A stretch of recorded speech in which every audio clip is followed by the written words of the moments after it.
খুবেই দুখ লগা কথা গোটেই জীৱনজোৰা তেওঁ যিখিনি কষ্ট কৰিলে তেওঁৰ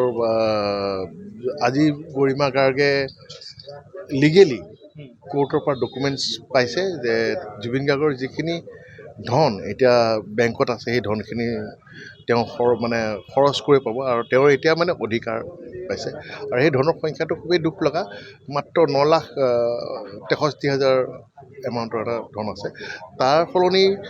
জুবিন গাৰ্গৰ যিজন মেনেজাৰ আছিলে সিদ্ধাৰ্থ শৰ্মা তেওঁৰ একাউণ্টত সেইটো কোটি টকাৰ ওপৰত ধন ওলাইছে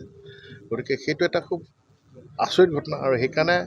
বিচাৰোঁ যে বিচাৰ হ'ব লাগে সুবিচাৰ হ'ব লাগে আৰু জুবিন গাৰ্গে ন্যায় পাব লাগিব জুবিন গাৰ্গক যিদৰে তেওঁলোকে শোষণ কৰি আহিছিলে অত বছৰে তাৰ বিচাৰ পাব লাগিব নিশ্চয় কাৰণ সিদ্ধাৰ্থ শৰ্মাই যিখিনি ঘটিছেতো সেয়া অবৈধভাৱে চুৰ কৰি জুবিন গাৰ্গৰ পৰা ঘটিছে গতিকে সেই গোটেই ধনখিনিয়ে হওক আৰু যিবোৰ সম্পত্তি হৈছে সেই গোটেই সম্পত্তিৰ আচল স্বত্বাধিকাৰী হৈছে জুবিন গাৰ্গ যিহেতু কায়িকভাৱে জুবিন গাৰ্গ এতিয়া আমাৰ মাজত নাই সেইখিনি এতিয়া গৰিমা গাৰ্গে পাব লাগে গৰিমা গাৰ্গে পাব লাগে কপিল বৰদলৈয়ে পাব লাগে পালমী বৰদলৈয়ে পাব লাগে